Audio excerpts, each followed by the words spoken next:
पति ब्रह्मचारी।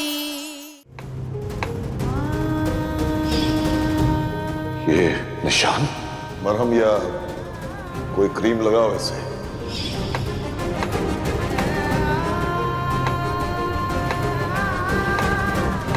ईशा जी वो आपका हाथ लाइए, मैं कर देती हूँ। मैं मैनेज कर लूंगी। अरे वो बर्फी तो रह गई, वो भी ले आओ। जी ताई माँ। ईशा जी सूरज, सूरज पागल हो गई हो, ये क्या किया तुमने?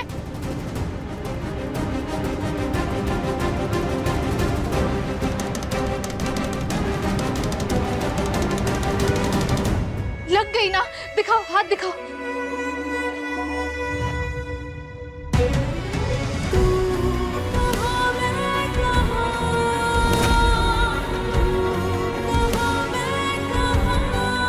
बहुत ड्यूटी निभा ली तुमने, अब मैं तुम्हारी जिम्मेदारी नहीं हूं। बस कुछ दिनों में सब खत्म हो रहा है, तो प्लीज अपने साथ ये सब मत करो सूरज।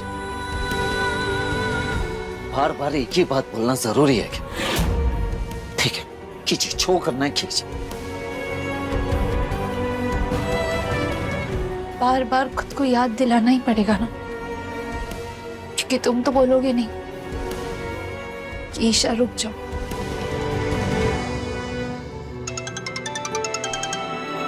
हाँ बड्डी बोल।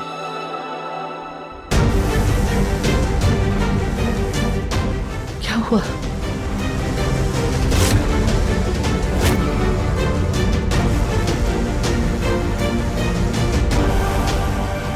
मुझे लगता है हमें पुलिस में खबर कर देनी चाहिए। नहीं देवर जी नहीं। मैं फोन कर रहा हूँ। नहीं देवर जी नहीं, बदनामी होगी। हिम्मत कैसे हुई मेरी माँ को निशाना बनाने की? वो आदमी मेरी माँ के मुंह पे थूक के चला गया, ऐसे तूने सोचा भी कैसे? और खबरदार अगर तूने ये कहा कि ये रिश्ता तोड़वाने की चाल थी, अपनी चाल में अपने परिवार वालों को शामिल कर, मेरे घर वालों पे गाज कराने की जरूरत नहीं है। मेरी माँ की बेइज्जती की सजा तुझे जरूर मिलेगी रिया। आई एम सॉरी, मुझे बस आप। तुझे ये याद रहना चाहिए कि तेरी 7 पुश्ते भी लग जाए ना, तब भी हमारी बराबरी नहीं कर सकती तू। इसलिए आइंदा से कोई भी कदम उठाने से पहले 100 बार सोचना।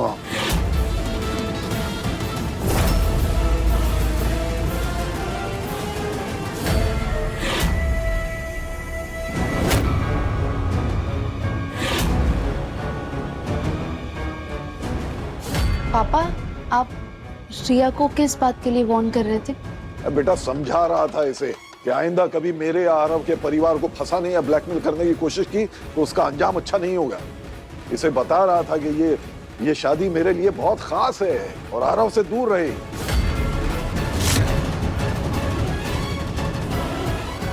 कहीं ईशा को मुझ पे शक तो नहीं हो गया ना? पापा मैं समझ नहीं पा रही हूँ, आप जो भी कर रहे हैं ये सच है या इस शादी के पीछे भी आपका कोई मकसद छुपा? ईशा बेटा, तू जानती है कि गुलाब सिंह जो भी करता है डंके की चोट पे करता है, पर्दे के पीछे छुपकर कुछ नहीं करता है। ये तो तू भी जानती है कि जो मेरे दिल में है वही मेरे चेहरे पे होता है। तुझे अपने बाप पे भरोसा नहीं है तो कम से कम अपने विवेक पे भरोसा कर तू।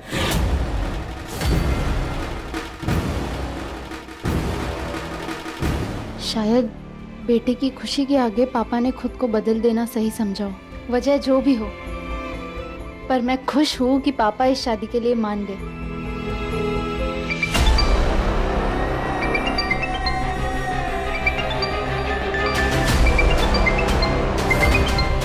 कहाँ जाऊं बात करने जहां कोई मुझे सुन न पाए? यहाँ तो हर जगह मेला लगा हुआ है।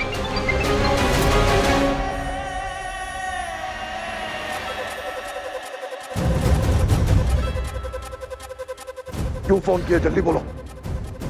कावेरी जी काबू के बाहर हो गई है, इन्हें संभालना हमारे बस का नहीं है अब।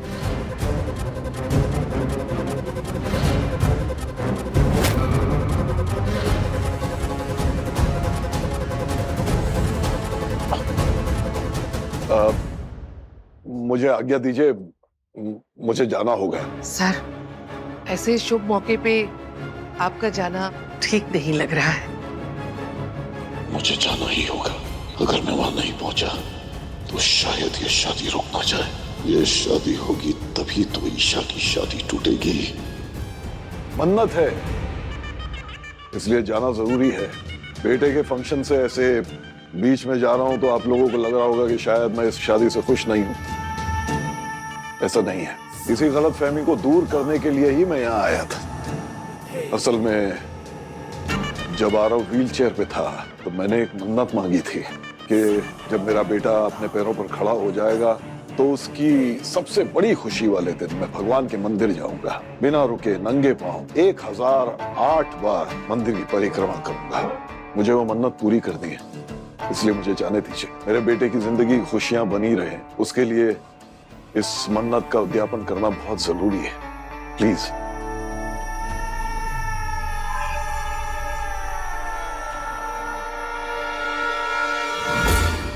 थालियां तो रख दी है पर सामान तो कुछ भी नहीं है। गुलाब की वजह से अभी तक मैं चुप बैठी थी, अब खबर लेती हूँ इनकी। सरला, शादी की तैयारियों में कोई कमी रह गई क्या, जो तिलक लगाने में इतनी देर हो रही है, या फिर से मेरी बेइज्जती करने का मन बना रही है? नहीं नहीं, ऐसी कोई बात नहीं है। तिलक की सब तैयारी है। दादी आइए ना, दुल्हन की मेहंदी की रस्म शुरू करते हैं। जब तक दुल्हन और बाकी सब मेहंदी लगाएंगे तब तक ताईमा तिलक की तैयारी शुरू कर लेंगी। हाँ बिल्कुल सही कह रही है। मेहंदी बहुत शुभ मानी जाती है, लगन की शुरुआत मेहंदी से ही करनी चाहिए। हाँ। बैठ बेटा, बैठ। आप लोग भी बैठिए ना, खड़े क्यों हैं?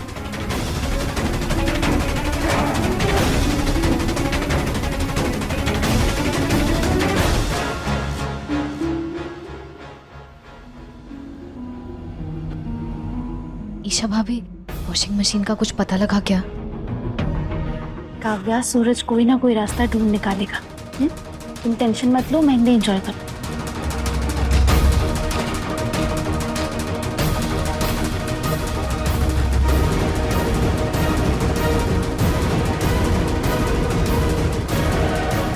जल्दी ताईमा, मिल गई वॉशिंग मशीन, मिल गई। हाँ? हे कुछ बिहारी, तूने लाज रख ली, सब ठीक हो जाएगा। देखो सब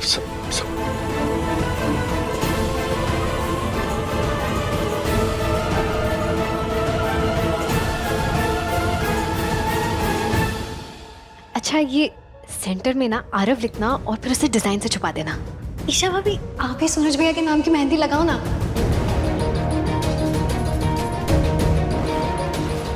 ये मेहंदी लगवा के करेगी क्या? इसका तो तलाक हो रहा है ना सूरज से। जब शादी ही नहीं बची तो सुहाग की मेहंदी लगा के करेगी क्या बेचारी? ये कैसी बातें कर रहे हैं आप लोग? भाभी, गलत थोड़ी ना बोल रहे हैं वो लोग। अब मेहंदी पर मेरा हक नहीं है। ईशा,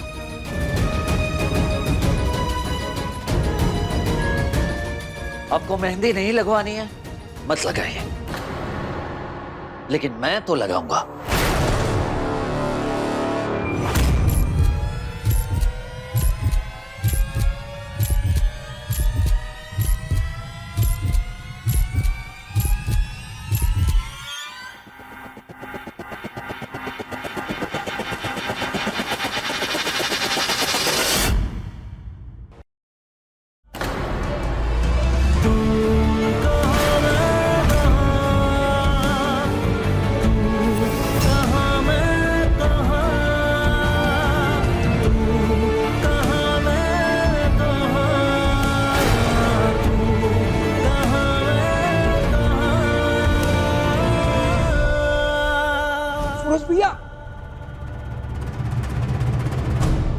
सूरज भैया,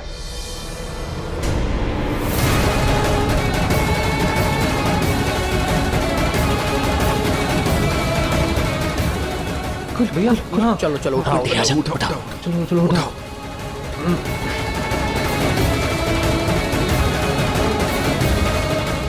हे बाके बिहारी, लाज रख ली हमारी। खोलिए।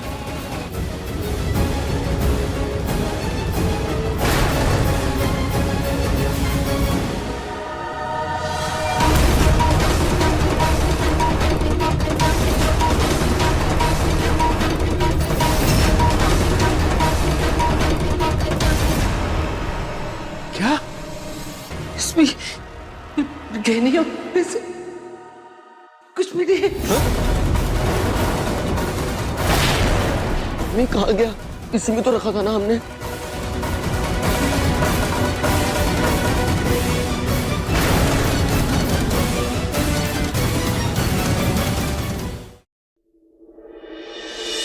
अरे ओ सल्ला, अब तो दुल्हन के हाथों में मेहंदी भी लग गई है, तिलक कब चढ़ाएगी? या तो साफ साफ कह दे कि तुम भिखमंगों के पास अपनी बेटी को देने के लिए कुछ भी नहीं है।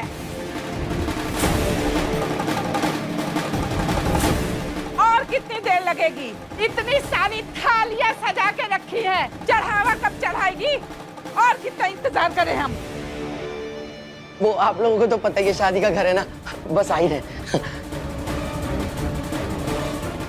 बाबू, कांड हो गया। मशीन तो मिल गई, लेकिन उसके अंदर से गहने और पैसे गायब हैं।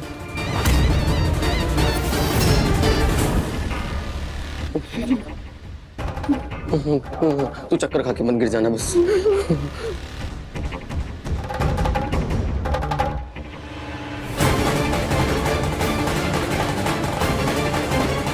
अगर अभी कुछ नहीं किया तो सबके सामने बहुत बेइज्जती हो जाएगी।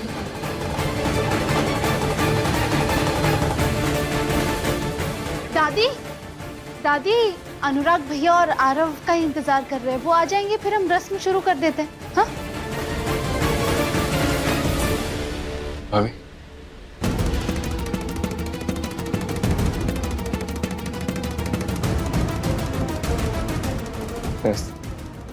नमस्ते नमस्ते। आइए आइए आइए आइए।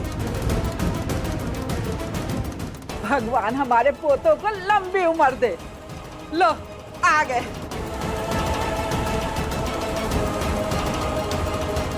बैठो। अभी बैठी। आने में देर तो नहीं हुई? नहीं। क्या हुआ? तिलक की तैयारी क्यों नहीं हुई अभी तक?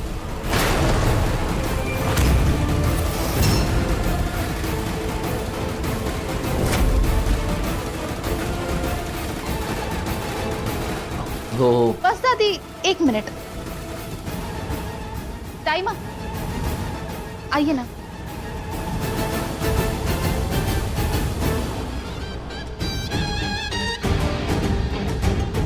देरी के लिए माफी चाहते हैं आप लोगों से। क्यों ना तिलक का सामान जब तक रखा जाए, बाकी तैयारियां हो, हम संगीत का कार्यक्रम शुरू करें। अरे हाँ हाँ, क्यों नहीं। आप लोग घर आए हैं, दामाद जी घर आए हैं, तो कुछ रंगारंग कार्यक्रम तो होना ही चाहिए ना। तो क्यों ना संगीत ही किया जाए। तो संगीत शुरू किया जाए भाई। वाह बाबू, क्या बात है। तो आप सबके स्वागत में पेश है। अरे चुप कर। कभी मेहंदी, कभी संगीत। अरे तिलक की रस्म निभाने आए हैं, वो तो हो नहीं रही है। इस सल्ला की बच्ची कहाँ चली गई? वो दिखे फिर बताती हूँ।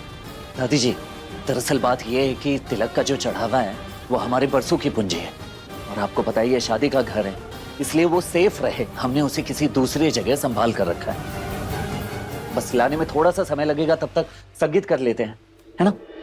हाँ दादी, पहले संगीत कर लेते हैं, फिर तिलक कर लेंगे। दादी जी, ऐसे शुभ काम में मायूस क्यों होना? संगीत शुरू कर देते हैं ना। कोई ना कोई बात तो जरूर है, इसीलिए लोग तिलक को बार बार आगे डालने की कोशिश कर रहे हैं।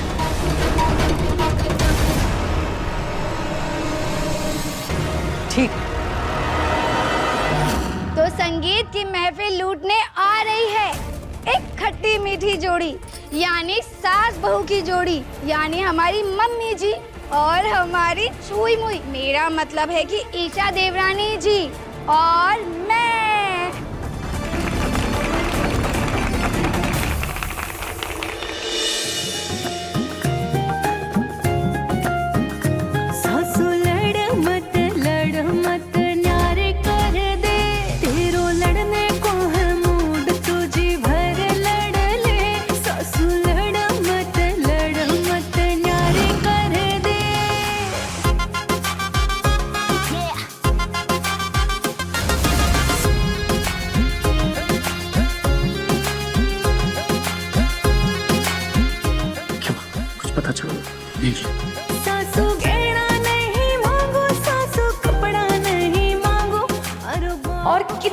बहाने बना बना के सबको नाच नचाओगी ईशा भाभी, पोल तो खुलेगी।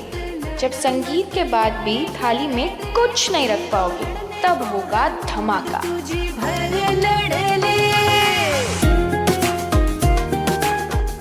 काव्या को चढ़ाने वाले गहने पैसे सब उसे वॉशिंग मशीन में थे।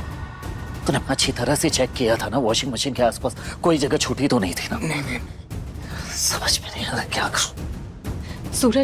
सूरज मैंने भी सब जगह ढूंढ लिया, मोहल्ले में घर घर में पूछा, समझ में नहीं आ रहा है वो वॉशिंग मशीन कहाँ गुम हो गई। हाँ जी भैया, मैंने खुद एक एक कबाड़ रख दी, सब चेक किया, सब छान मारा, लेकिन कहीं कुछ नहीं मिला। बंटी तू यहीं रुक, मैं पता लगा कर आता हूँ। जी भैया। हे भगवान, शादी वाले घर में पुलिस?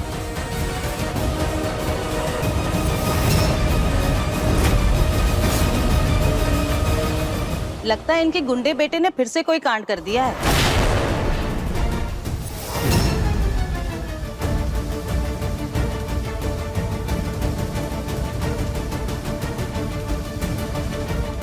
क्या बात है सर, आप यहाँ? कॉल आया था यहाँ से। कॉल? किसने कॉल किया था आपको सर? कोई फीमेल थी, वैसे नाम तो नहीं पता, लेकिन काफी घबराई हुई थी। बोल रही थी कि घर में चोरी हो गई और इमरजेंसी है। आप लोगों के घर चोरी हुई और आप लोगों ने बताया नहीं, वैसे क्या चोरी हुआ है? वॉशिंग मशीन चोरी हुई है ना आप लोगों की।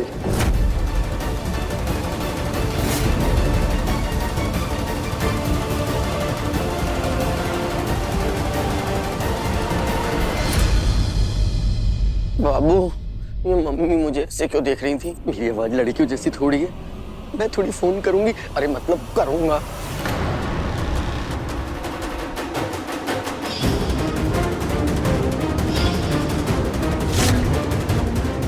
सबके चेहरे पे परिवार की बेइज्जती की चिंता साफ नजर आ रही है, पर रिया के चेहरे पे कोई चिंता नहीं है। ऊपर से इंस्पेक्टर ने कहा कि लड़की का फोन आया था। मेरा दिल कह रहा है इस सब के पीछे रिया ही है। ये बात बिल्कुल सही है सर, वॉशिंग मशीन चोरी हो गई थी, लेकिन अब वो मिल गई है। वो देखिए सर, वो रही। यहाँ आने के लिए बहुत बहुत शुक्रिया, धन्यवाद। राम राम राम। वाह साला, देने को ढेला नहीं और वादे भर भर के किए थे। जब देने का समय आया तो पुलिस बुला के नौटंकी कर रही है। दादी, आप ही कहती है ना कि बड़ों के आशीर्वाद से बड़ी कोई चीज नहीं होती, और हमें आप सबसे वही चाहिए। तो ये लेन देन की बातें क्यों कर रहे हैं? बात लेन देन की नहीं है, बात है जुबान की। क्यों सल्ला, तूने जुबान दी थी ना कि सारी पूंजी बेचकर सोने का सेट, 2 लाख रुपए नगद और लड़के के परिवार वालों को चांदी के ग्लास देगी। जब देने की बारी आई तो हाथ पांव फूल गए तेरे।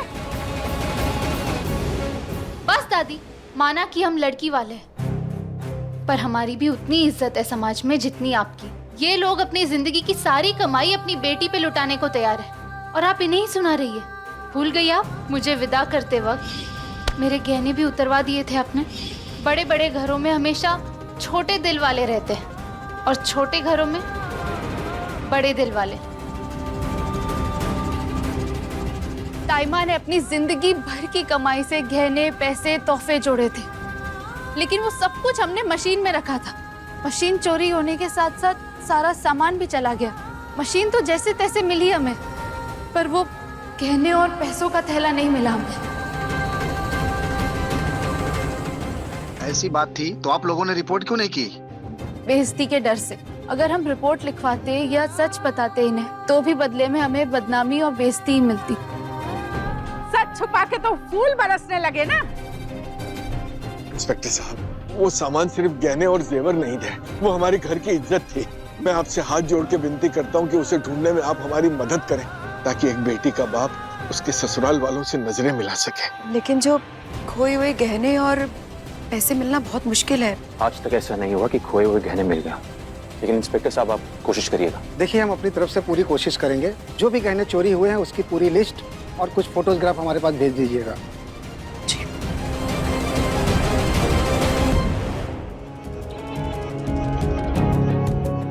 सूरज, तुम्हें और मुझे मिलके जल्द से जल्द नकदी और ज्वेलरी ढूंढनी होगी।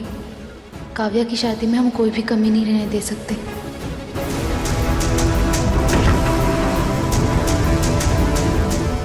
घड़ी घर में कहाँ है?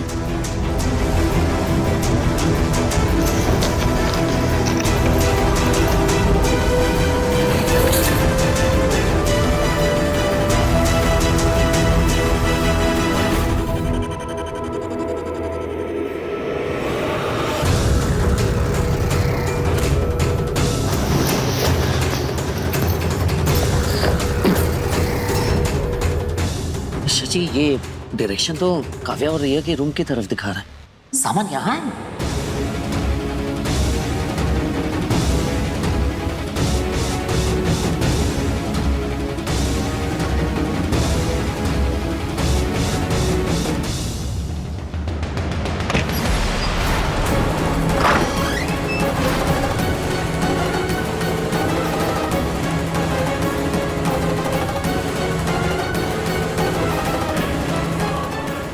एक सेकंड, ये वॉच की लोकेशन अचानक बाहर शो हो रही है।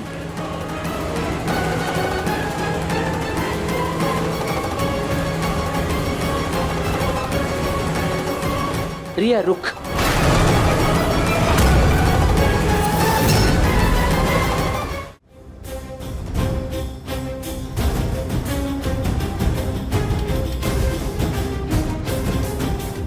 घर में इतना रायता फैला हुआ है, कहाँ जा रही है ऐसे हाथ छाड़ के? माँ वो घर में इतनी टेंशन है ना तो मेरा दम घुट रहा है, इसलिए मैंने सोचा कि थोड़ा भीड़ भाड़ से अलग जाऊं। यहाँ सबके मुंह लटके हुए हैं, तेरे चेहरे पे शिकन तक नहीं। क्या चल रहा है तेरे दिमाग में? तेरी जगह तेरी बहन की शादी हो रही है, इसी बात से तुझे जलन हो रही है ना? थैंक गॉड माँ को कुछ समझ नहीं आया। हाँ माँ, मतलब ऑफ कोर्स मैं खुश नहीं हूँ, पर आप तो हो ना, तो जाओ कराओ उन दोनों की शादी। मुझे क्या, और क्यों मेरे पीछे पड़े हो? रिया, ये तुम्हारे हाथ में क्या है? कुछ भी हो, आपको क्या? रिया, ईशा जी कुछ पूछ रही है, जवाब दे। क्या है हाथ में? खा। कुछ नहीं है, देख लिया?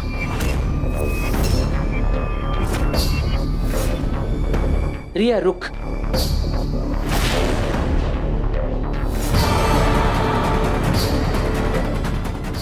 मुझे जल्दी से ये ज्वेलरी छुपानी होगी, कहीं सूरज भाई और ईशा भाभी देख ना ले।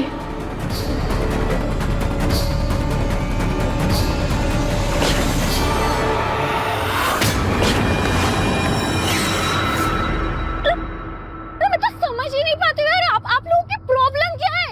क्या आपको लगता है कि मैंने चोरी की? आप मुझ पर शक कर रहे हैं?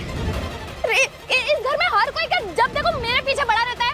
एक काम करो, आप सब मिलकर ना मुझे मार डालो। हाँ मार डालो, किस्सा ही खत्म कर दो। हाँ ये क्या बोले जा रही है? प्लीज सूरज भैया चिल्लाओ मत। आपको क्या लगता है? हाँ मुझे पता नहीं है कि आपको, ईशा भाभी को, इनफैक्ट इस घर में सबको मुझसे प्रॉब्लम है, पर ना आप सब लोग एक बार कान खोल के सुन लीजिए, मैंने कुछ नहीं किया है। आई बात समझ? पर तुझे भूल कौन रहा है? क्यों सबके सामने तमाशा बना रही है? चुप रहे।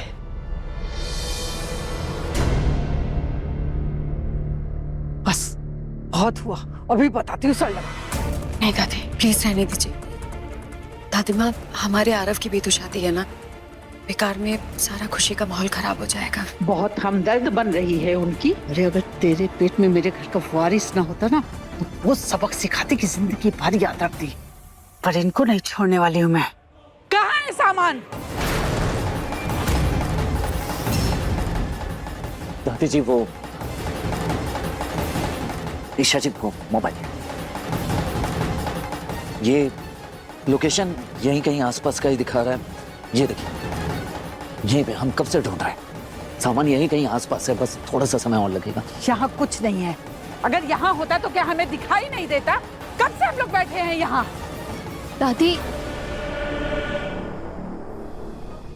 दादी ये लोकेशन तो आपकी तरफ इशारा कर रहा है। वाह भाई वाह, उल्टा चोर कोतवाल को डांटे। जब कोई सामान नहीं मिला तो चोरी का इल्जाम हम पर लगा दिया। ईशा जी मोबाइल मुझे दीजिए।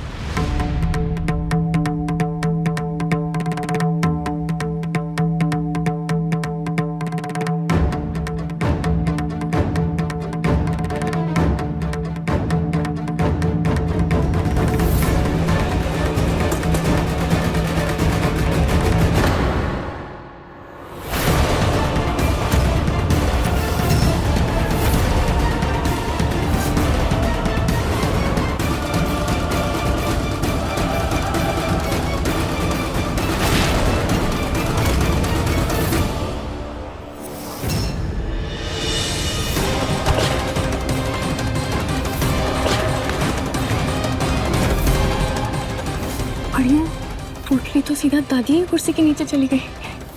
प्रिया, यही सही मौका है, अपना दिमाग चला। पति ब्रह्मचारी शाम 7 बजे दंगल टीवी पर।